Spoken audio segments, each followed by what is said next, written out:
Fritz Folts joins us, Chief Investment Strategist at 3 Edge Asset Management. Fritz, good to have you with us. Welcome back. You point out in your notes how typically the first rate cut is not good news because it signals worry that the economy will slow down. Seems Powell managed to quell those concerns. Absolutely. At least, yeah. So buy the rumor, sell the news. That lasted for what, yesterday afternoon? Yeah, a couple minutes, right? So I do think that for now, at least for today, right, the market is taking Powell at his word that what he's done here, maybe he front end loaded a little bit because they could have maybe acted in July. And so they did that. But the market now is just saying, okay, this is returned to normal. This is not a move that was dictated from deterioration in the economic outlook. So certainly today, that's where we are. As of this morning, the soft landing looks like pretty much 100% certainty of that, at least on Wall Street this morning. Fritz, I like it, kind of like buy rumor, buy fact at this point, I feel like, because we were rallying into this number or into this decision from the Fed I mentioned. I feel like a few months ago, the focus was kind of on the positive. Investors were sort of discounting the negative, some of the geopolitical tensions, some of the other uncertainties about data. But, I mean, there's not much negative right now to be discounted, to your point. I mean, a soft landing seems imminent. Yeah, absolutely. I mean, I'm sure that certainly seems to be the case here on Wall Street. However, you still, if you look back over market history, a soft landing is the exception, not the rule, right? Yeah. More often than not, when you have the beginning of a easing cycle, what lies ahead for you oftentimes is the economic slowdown and the recession. And so the soft landing is the exception, not the rule, but it doesn't mean we're not going to have one. Fritz, in terms of the soft landing, when is touchdown scheduled? I mean, when do we actually determine if we've established that, right? I feel like this conversation could just go on and on.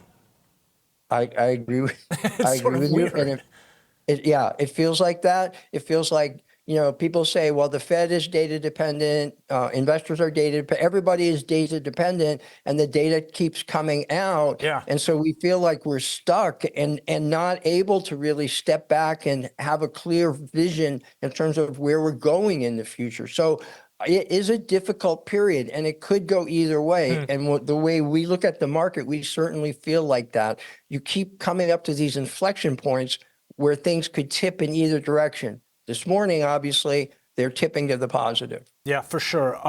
I feel like we're kind of in one of these patterns right now where we're kind of circling above the airport, right, burning off fuel or whatever they blame it on, but while we wait for that soft landing. But talk to me, Fritz, a little bit about this 50 basis point cut from the Fed. Are they making up for lost time here?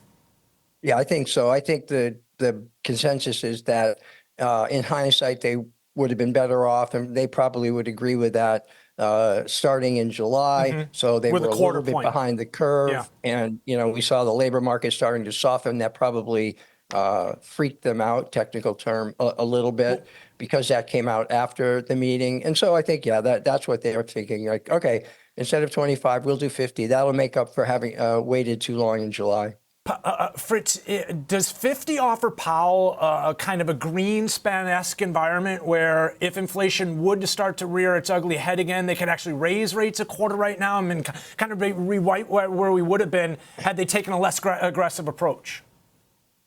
I mean, I think that's possible. One scary thing is here, though, if you do the 50 basis point cut that they've done, now the market's assuming, once ahead, getting ahead of the Fed again here. And if inflation does remain sticky or even to tick back up, raising rates, that's not going to be very well, that's going to be problematic. So I'm not sure how much flexibility they have right now because the market is counting on them to have done this one and keep going from here. So we'll have to see, but I think they're now committed, and the market's expecting them to continue from here. Well, Powell pushed back on some of those expectations, right? He was pretty clear that 50 is not the pace. I asked the question only because, again, they're very data dependent right now. They're kind of remaining on their toes, right? And not necessarily on their heels, I would argue, by any means, but they're kind of keeping their head on a swivel, a watchful eye for that inflation to kind of start to creep back up here again. It'd be interesting to see how they would handle it if it did.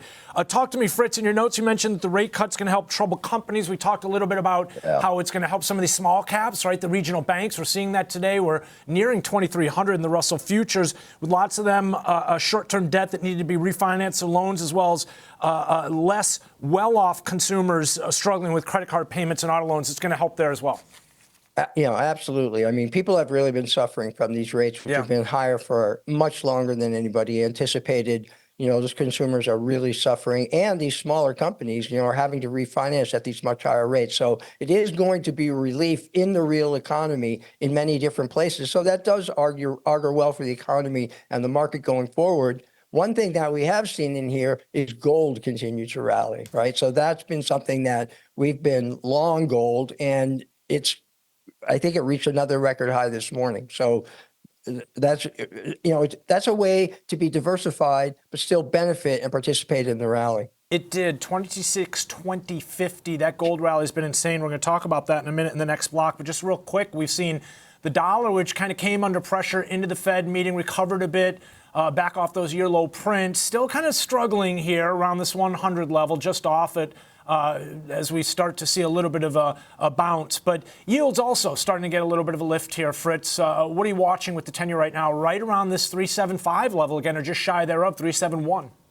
Yeah, I mean, yields have come down, a great deal. And so that was good news, and it was anticipated. But we're not still in a hurry to go too far out the curve, because you're still getting paid to be in shorter duration treasuries, even though we have seen that rally there. But with a little bit longer term perspective on the bond market, we're more comfortable being a little bit maybe intermediate or in the shorter maturity area, because yes, short-term rates will come down, but you're still getting paid and you're not having to take that duration risk. Yeah, you sure are right now. I've got the 2-year hanging out at 3.55, 10-year 3.71. Fritz, appreciate you joining us here, helping us take a look at the Fed's decision, talk a little bit about market reaction to here, and we're going to continue to watch the dust settle, and we'll figure out if it is a buy rumor, buy fact type event. Fritz Folts joining us this morning. Fritz, thanks again. Fritz is Chief Investment Strategist at 3 Edge Asset Management.